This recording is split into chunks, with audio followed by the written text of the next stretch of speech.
So we gather here each day on Darren Daily to learn, to grow, to become, you got it, better every day. Well then, I think it's time we address the topic of how to learn better. How to not just consume information, but to actually learn from it. Not just know something, but be able to use it, to grow because of it, and yes, become better every day with it. Unfortunately, people have a false belief about learning. They think that it is a factor of IQ or some immutable trait like eye color. You get what you got and that's all. You are either born a quick learner or you're not. But that is not true at all. While some might find it easier, just like some find talking to people easier, everyone can do both with the right training and practice. Know this for sure. Research has proven time and time again that learners are made, not born. So here are 8 tips that will significantly improve your learning capacity. First off, you need to become comfortable with the struggle of learning, the struggle that comes with learning anything new. In our overly convenient instant access to information world that we live in today, we have become insanely lazy. Anything that requires us to try hard or think deeply almost seems like a violation, like having to do long-form math when we have a calculator on our phone. As soon as something gets hard, we give up. Why bother when we can just Google it or yell, "Alexa!" When you are learning something new, your brain is physically being rewired. It's working hard. The brain is having to break new ground and pave new pathways. It's literally building new neurotransmitters and connections in your gray matter. This is essentially the equivalent of your brain muscle doing the bicep curls it needs in the gym. In the moment, it might be painful, but the pain is what creates the gain of learning growth. Number 2, become more curious. School mostly rooted out all of our natural curiosity. You were given rules and told what to study and what would be on the test. You were fed the questions versus forcing you to come up with your own. The goal was to be right, to solve for what was already known, not to discover anything new. You have to break that pattern. Start questioning everything. Ask better questions. Challenge all assumptions and stop with the presumptions. And number 3, you have to have a goal for learning, a focus. What exactly are you trying to learn? We are swimming in a sea of information inputs, and all that we see and all that we hear is bombarding us, and our mind is constantly processing the data.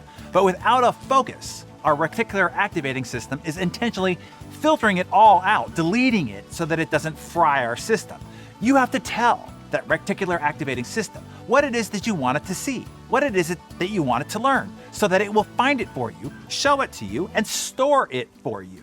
Consider like giving instructions to Google. Without telling it what it is that you're looking for, it just stares back at you with a blank white screen. Now, when you do give it a learning goal, wow, it's even better than Google. Recently, I was struggling with a product logo for something that I'm working on.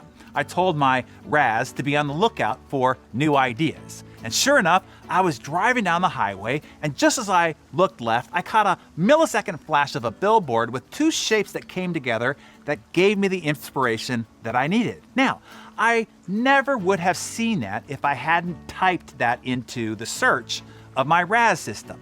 Number 4, learn in focused sessions. Studies prove that concentrated sessions of 30 to 90 minutes learning new material is best. Anything less is just not enough to cement the learning in, and anything more is too much for your brain to take in at one time. If you do have to keep studying, it requires you to take 5 to 10 minute breaks before resetting to go again. This is why I do a 30-minute focused learning session every morning. After my Darren Daily, it is usually focused on whatever book that I'm studying at the moment. 30 minutes, no less, and for me in my morning routine, no more. Number 5, spaced repetition. What do you think would be better? Watering your lawn once a week for 90 minutes or 3 times a week for 30 minutes at a time? Yeah, spacing out the watering over the week will produce a greener growing lawn, and so too will it produce a greener growing mind. When you learn a little bit at a time, it gives those neurotransmitters enough time to reset themselves. Number 6, go deep versus wide. We've talked about this before, but it is much better to go deep on one subject than shallow on a wide range of disconnected topics. Additionally, you want to avoid overlearning. subjecting your brain to all sorts of unimportant, non-purposeful, non-useful now information. It just overwhelms it, and it actually stunts the learning process and the ability to retain anything.